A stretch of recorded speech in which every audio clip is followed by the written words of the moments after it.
Hi, I'm Richard Friedman, and welcome to my video cartoon for January 28th, 2026. Here today, we have Pam Bondi in front of the Justice Department. Here's the logo of the Justice Department here. Here's Pam Bondi standing in front of the Justice Department, the blue sky up there with the clouds going by. And the title of this video cartoon is Richard's Trump Response to Attorney General Pam Bondi's Letter to Minnesota Governor Walz on voter rolls request. That following the killing of intensive care unit nurse protester Alex Preddy by federal agents in Minneapolis. Okay? So he was out there protesting, and we saw him. I'm not going to go over that again. We said 100 times where he's got this. He's kind of like directing traffic and on his cell phone, and then he sees a lady getting pepper sprayed, and he jumps in to rescue her. The cops jump on him, and he goes down. And then a police officer, this is a federal agent, pulls out the gun, and boom, boom, boom. And that's the story. I ain't going to show you no more of that. So here, that's the backdrop. And here goes Pam Bondi. Here she is, Pam Bondi. And here she is talking. She's talking about what she did here about the letter that she sent. So we're going to get to President Trump and the letter next. But this is like the prologue of Pam Bondi's letter and President Trump's response to that letter. Okay? And here it is.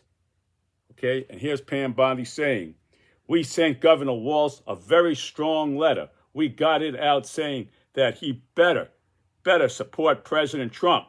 He better support the men and women in law enforcement, because if he doesn't, we are, and that's what's doing right now."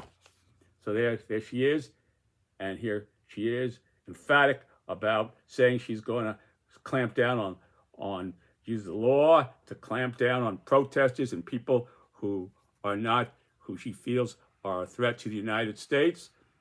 And there it was. This guy was an intensive care worker.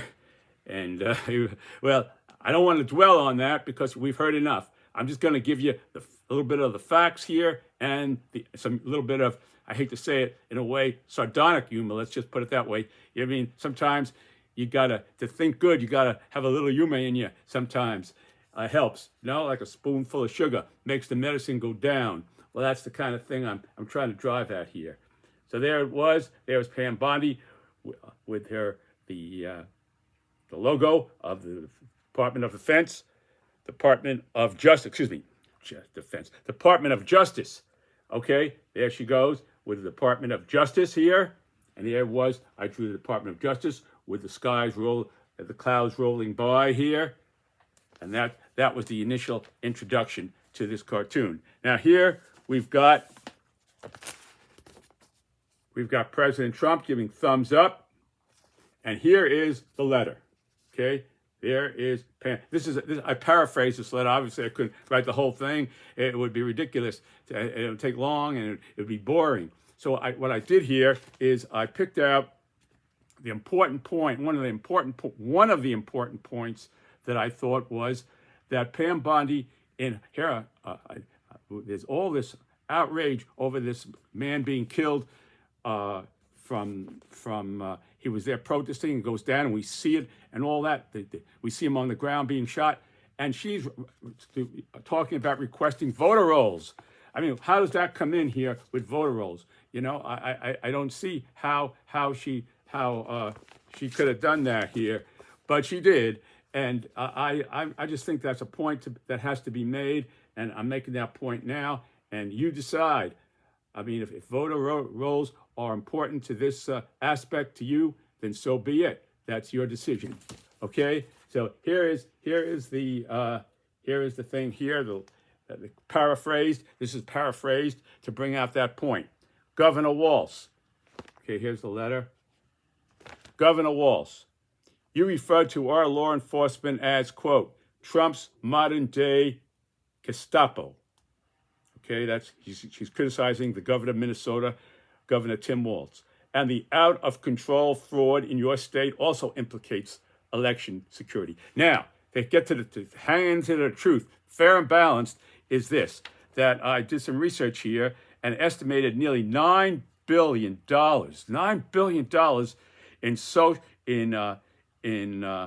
in fraud, this would involve social programs like low-income housing and daycare and even Medicaid and to the state. And this was that took place they estimated nearly $9 billion. So Tim Walz, Governor Tim Walz, doing the right thing. He said, look, the way the buck stops here, I'm not running again. So there you go. The man he wasn't directly responsible, but these were his people, and he's saying he's not going to run again because he probably, and that's the right thing to do. And the people who did this, who were involved, are being investigated legitimately. I mean, there's a legitimate investigation going on here about by the state of what those people did here. Estimated nearly $9 billion, okay? And that was from a period of late 25 to early 2026, which is very current. Okay, so I wanted to get that in to make the point here, okay? Fair and balanced. Therefore, thirdly, you need to allow, now here goes, okay, implicates election, and she goes like this. And the out-of-control fraud, which I just referred to, in your state also implicates election security. How's that implicate election security? I don't know how you go from point A to point B, I don't know how you do that. Implicates election security. Therefore, thirdly, you need to allow the Civil Rights Division of the Department of Justice to access voter rolls.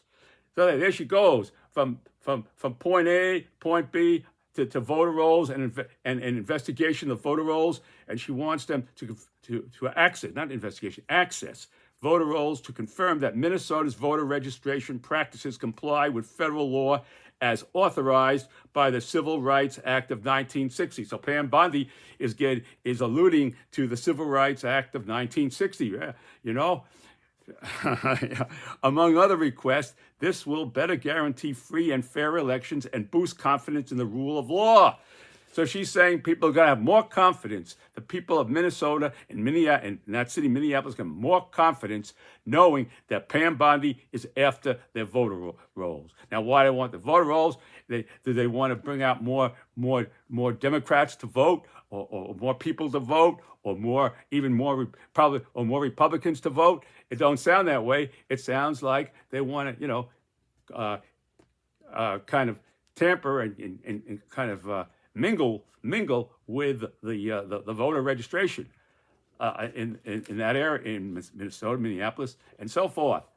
So it's irrelevant from what the discussion here is about to bring it up in that context. I know that the Department of Justice, I think about 43 states, they're looking to get the voter registrations in about 43 states. They've put out inquiries, and they want voter registrations in about 40 states or so. So why inject that now, right now? Why do that?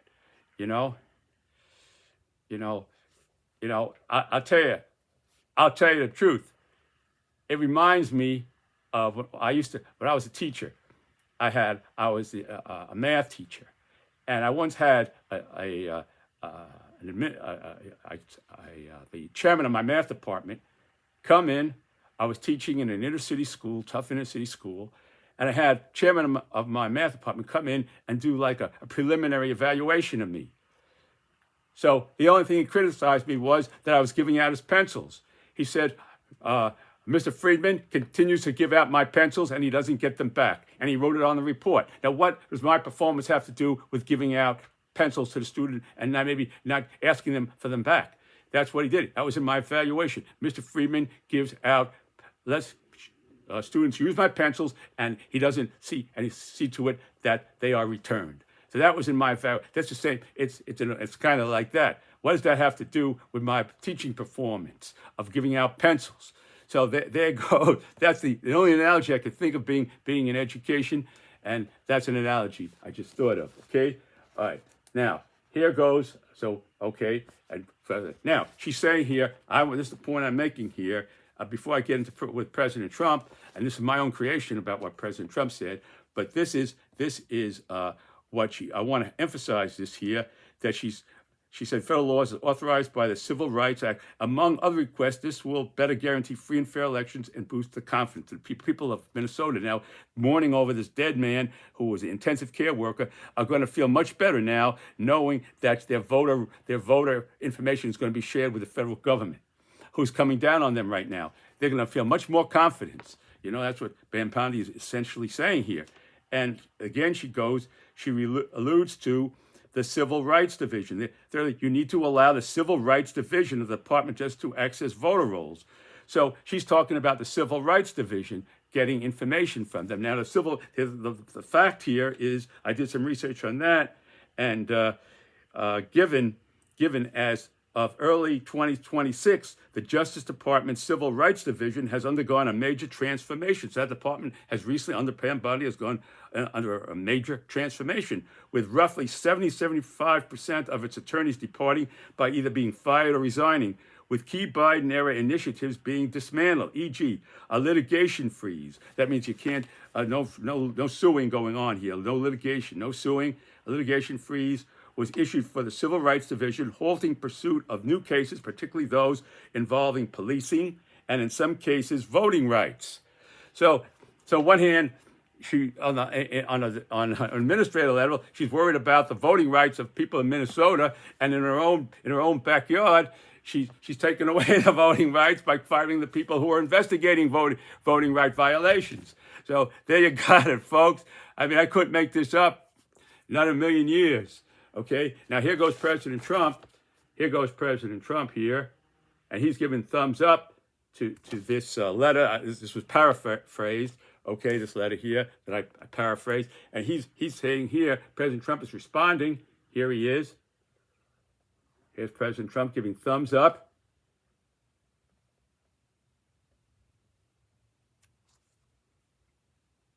And he's responding saying, Pam, this is an incredible letter to that slimeball. He did call Governor Tim Walz, a slimeball back in the past. He didn't call him that in this current time, but in the past he has called him that. I researched that. He did call him that. So this is an incredible letter to that slimeball, Governor Tim Walz.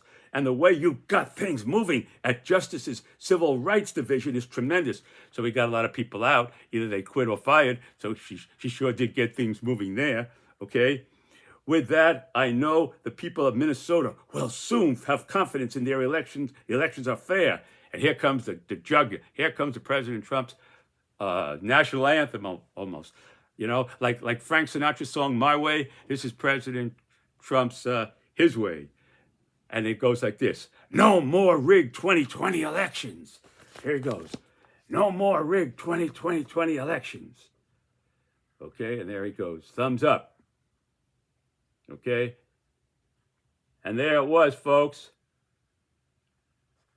There's President Trump's thumbs up, the letter, and just going back here to Pam Bondi at the Justice Department.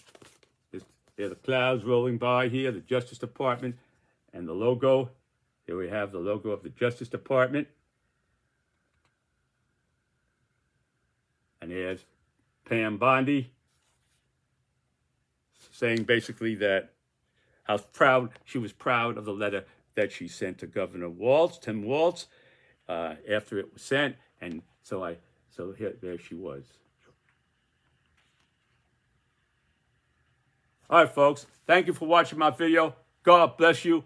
Hang in there, stay well, and I'll see you next time. Bye.